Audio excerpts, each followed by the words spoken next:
हमारे पूर्वांचल में इसका असली धुन ये गाया जाता है। माई कहेली बेटी नियारे बियाबे, बाबा कहले थोड़ी दूर, भैया कहले बहिना काशी बियाबे, भौजी कहली ओही पार। लेकिन थोड़ा सा हम लोग चेंज करते हैं कि वो रिदमिक हो जाए। माई कहली बेटी नियारे बियाबे, बाबा कहले थोड़ी दूर है, भैया कहले बहिना काशी बियाबे, भौजी कहली ओही पार है, भैया कहले बहिना काशी बियाबे, भौजी कहली ओही पार है।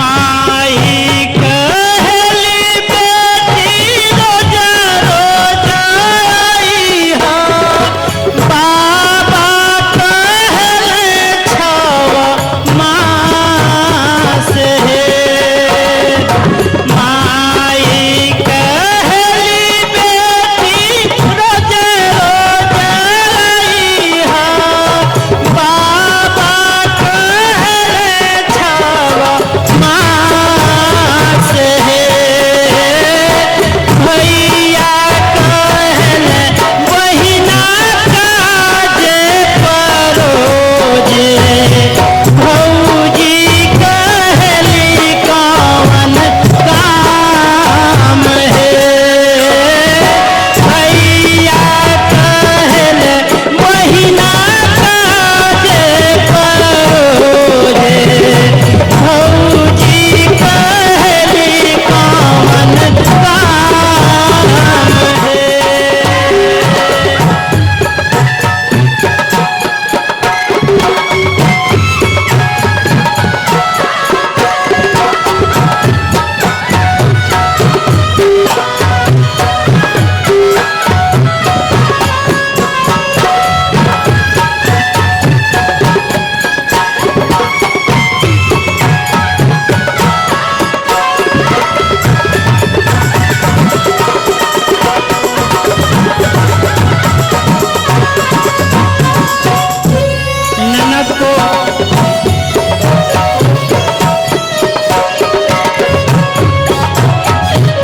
ननद को लगता है कि भौजाई हमसे नाराज है, क्योंकि माँ कहती है कि बेटी तुम नजदीक शादी होगा तो डेली मुलाकात होती रहेगी। पिताजी कहते हैं कि नहीं नहीं 6 महीने पे आएगी। भाई कहते हैं कि नहीं जब कोई शादी ब्याह पड़ेगा, जग परोजन पड़ेगा तब बहन आएगी। भौजाई कहती है कि बुलाने की जरूरत ही क्या है। लगता है ननद को कि भाभी हमसे नाराज है। वो देखती है, घूमती है कि हमने कोई ऐसी गलती तो किया नहीं जो अक्सर महिलाएं करती हैं। तो क्या कहती है ननद अपने भौजाई से, नहीं तोरी भौजी हो नुनावा चोरवाली, नहीं दिहनी तेरा ढरकाए,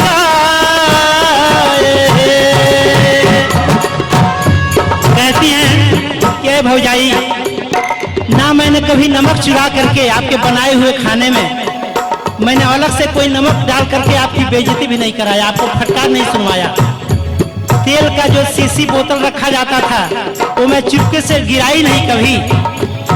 हमने गलती कौन सा किया है कि आप ऐसा बोल रही हैं कि इसको गंगा जी के उस पार शादी कर दो, फिर बुलाने की जरूरत क्या है। नाही तोरी भौजी अनुनावा चोरवली, नाही दिहली तेलधर काय हे, किया तोरी भौजी हो काम बिगड़नी, काहे भैलू बैरन हमार हो, किया तोरी भौजी हो काम बिगड़ली, काहे भैलू बैरन हमार है।